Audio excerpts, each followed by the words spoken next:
Festchat. So I think the last time I saw you on stage was in Jamaica.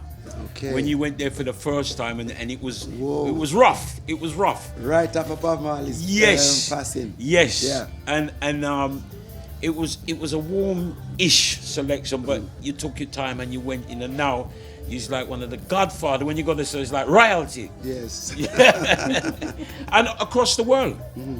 Because, you know, not only Jamaica, America, well, all over the world, Steel Pulse. You go and you say reggae music, Steel Pulse. Yeah, we do what we can, you know.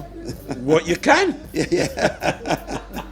So how was the performance for you today? The performance was so short and so quick and so, it was in a hurry. It was, the time was limited, the whole 9 yards, and we flew in, you know, from Belgium. And you had to race from the airport to get here and do all that. So that's standard for you, though. Not this particular incident. It was really on the wire when it came to the time frame. Mm-hmm. Yeah. Yeah, because we were expecting a whole hour's show. Yeah, right? no chance. I was expecting Handsworth Revolution. That's all I wanted to hear. Well, we had to cut the set short because of the whole, you know, getting here, trying to set up and get everything right. So you know what I mean. We got to ask you, David, because you know you was at the beginning of reggae music, especially here in the UK. Mm-hmm. How's it evolved over the years? For reggae music in the UK or for reggae music period? Yeah, from your perspective. Well, it's evolved in a sense where roots reggae has held its ground over the 5 decades it's been established. And to know that other countries that have sort of embraced the music and have acts of their own, it shows that you know, it was worth the venture of making and establishing this music for the planet to absorb. Yeah, because I mean, back in the days, there was when you had Handsworth Revolution, it was a proper revolution right across the UK. For, you know, from London to Birmingham to Wolverhampton, it was a proper. And that album there just kind of, the time it dropped, it just encapsulated the whole movement.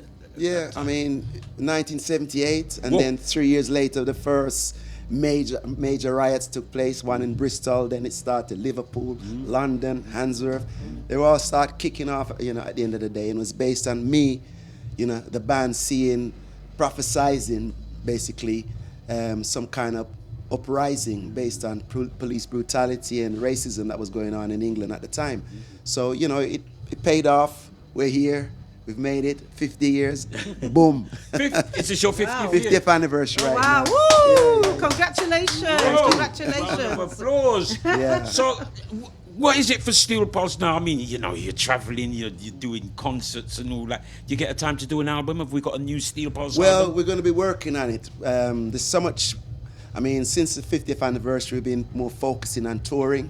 But at some point, we're going to break off the tour and start doing some recordings and put a box set out there. Yes. With the band's legacy. Oh, wow. You know, have it out there. You know, I mean, it's going to be. How soon? I'm excited. I'm hoping by this time next year that set is out there and with a full tour steam ahead to make it happen and sort of engage with the box set too. So that's the plan. Okay, so let me switch it a little bit. Quick fire questions. Right. Stage or studio? Preference? Yes. Personally, studio.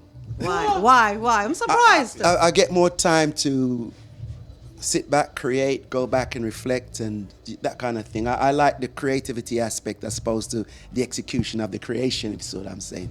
So it helps me grow, it helps me stop and think about what other acts are doing and see how it compares to what we're doing. The whole 9 yards. When you're on tour, you're out there and it's like trying to catch your breath. It's like trying to make sure that you got the same energy that you had the night before, that kind of thing. So I like to I can sit back and sort of make the creative juices start, you know, flowing. Okay, well, talking about that, what about vinyl or digital? I prefer vinyl. Oh, yes, I prefer vinyl, analog. Yes. You know, a lot of people don't realize that when it comes to vinyl and reggae music, they go hand in hand. And the reason is that the bottom end, the vinyl holds a better sound in bottom end than what the digital does. The digital is cleaner, but it's not really compatible with the reggae music, how it, the way we need it to be.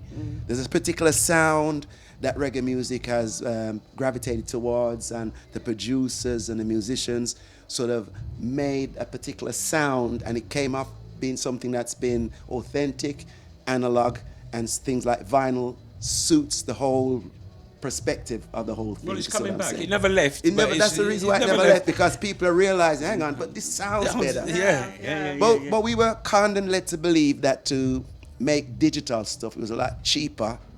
Like you put up, your manufacturer CD was only $1 or something like that. Your manufacturer vinyl was probably $5. You see what I'm saying? So, but although it was cheaper technically, the sound was not that better. But we were all hoodwinked into believing that the digital is a better sound. And not only what happened with the digital, it's another thing why I'm against digital, because when digital came out, it didn't alter the percentages when it came to record sales. Because they were cheap and cheaply made, we should have had more money in our pockets, but that wasn't the case. It was the same money we were getting as if we printed the vinyl. Yeah. So it's all smoke and mirrors when they talk about vinyl and digital and all that stuff.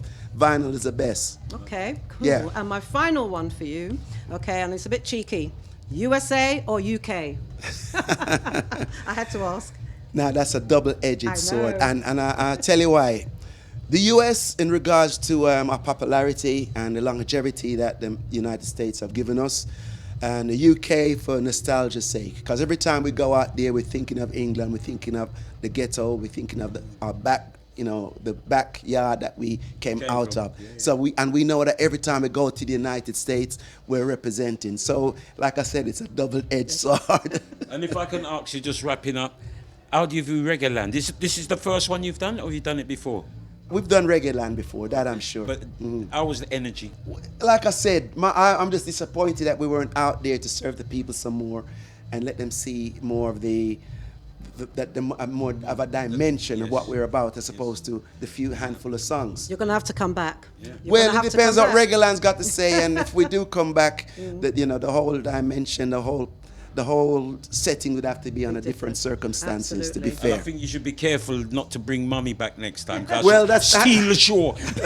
Well, that's actually Amlak's mother. Okay. Who's turned. She almost took over, you Right. realize? Yes, she's turned 93 now, so wow. she got 7 years to go for a century. Yeah, man. And I think he wants to know that he's with her every single time he gets a chance. So he's out of the country most times. So as soon as he gets hold of her, he brings her everywhere he is. So she's 93 now and still rocking. Oh. Yeah. Well, Reggae Chat Global.